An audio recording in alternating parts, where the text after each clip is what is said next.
we have Asad Majeed Khan, the ambassador of Pakistan to the United States. Sir, please come on the stage. We would like to hear from him, of course. A very nice gentleman. Whenever we meet him, it's a pleasant experience. And of course, I know him since he was a DCM in the embassy. And now we are proud to call him Ambassador of Pakistan to the United States, His Excellency Asad Majeed Khan. Thank you so much.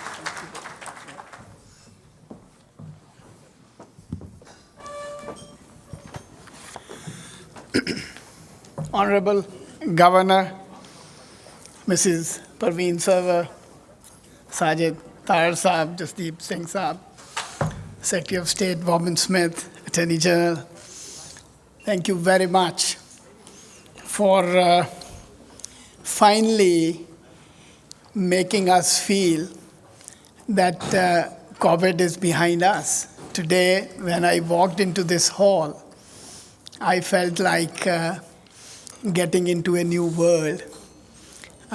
We have all.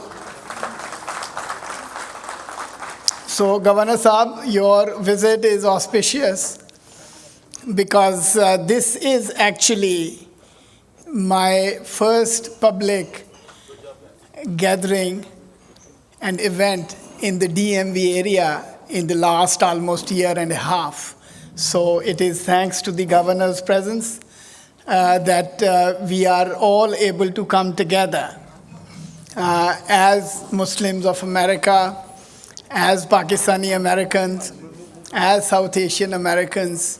So this really is significant. And when I come here, I also recall my last engagement with Mr. Sajid Tarar and his friends and colleagues, which was an equally impressive event that he had organized more than 2 years ago. And on my way here, I was reflecting in terms of how much things have changed, how much world has changed. I think COVID has introduced new possibilities and opportunities. It has also basically brought today in United States, we have a new government. Back then, it was a Republican administration. Today, we have a Democratic administration. But I was looking at it more in terms of how things have changed in terms of our support and assistance for the overseas Pakistanis. And governor's presence here, and I was in New York just 2-3 days back. Over there also, the foreign minister actually made it a point to extensively interact with the Pakistani American community. And this really reflects the importance that the present government attaches to engaging and to co-opting the Pakistani American community in Pakistan's development effort.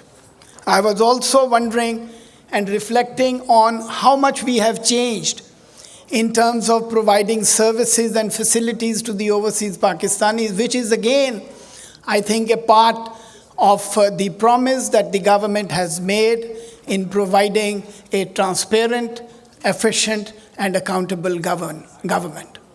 And one key aspect, and Mr. Inderpal, I think, is interested in traveling to Pakistan. We are absolutely delighted to welcome as many visitors as we can to Pakistan.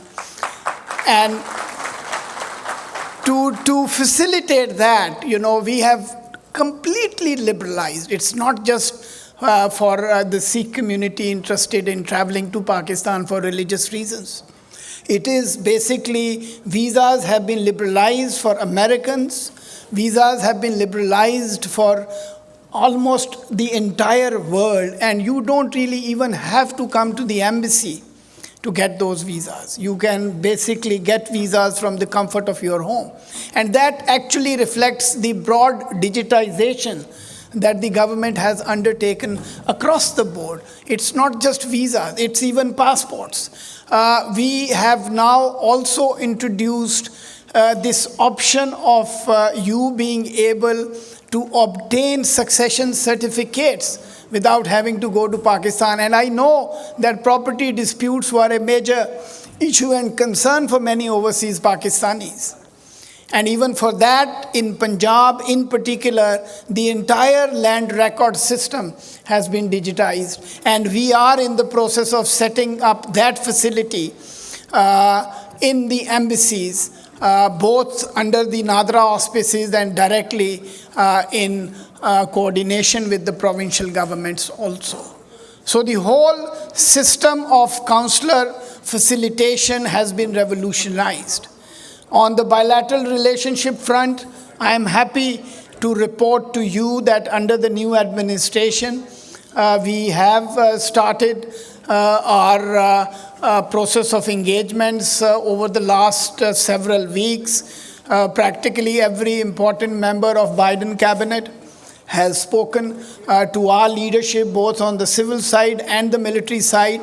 As I speak, the foreign minister was able to reach out to the legislature and congressional representatives during his visit in New York after speaking to Secretary of State Tony Blinken before his arrival here. But what is also even more significant is that the National Security Advisor of Pakistan and the National Security Advisor of President Biden met in Geneva and had an extensive round of consultations to set the framework and tone for bilateral engagement. So this really reflects, I think, the keenness on both sides to build and forge a closer and stronger partnership. Afghanistan, as all of you know, is an area of deep interest in Washington, D.C., inside the Beltway. And Pakistan, I can tell you, is proud of having extended full facilitation, support, and cooperation for securing and achieving peace in Afghanistan. And we are determined to continue that.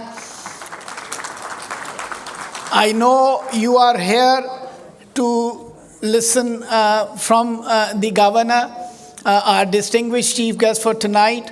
I am so very happy to see you all. I look forward to resuming our physical interactions as we leave COVID behind us and as we start a new chapter in embassy's relationship with the community. I thank Sajid Tarar Saab for his leadership, for his community activism, and I think the purpose of Muslims of America being that they want to engage Pakistani American community in domestic politics is very, very important and worth appreciation, because we do need community activism, and your success is our success, and your voice is our voice, and I am happy to be able to contribute in any way possible that I could. So thank you very much, sir. Thank you very much to all of you.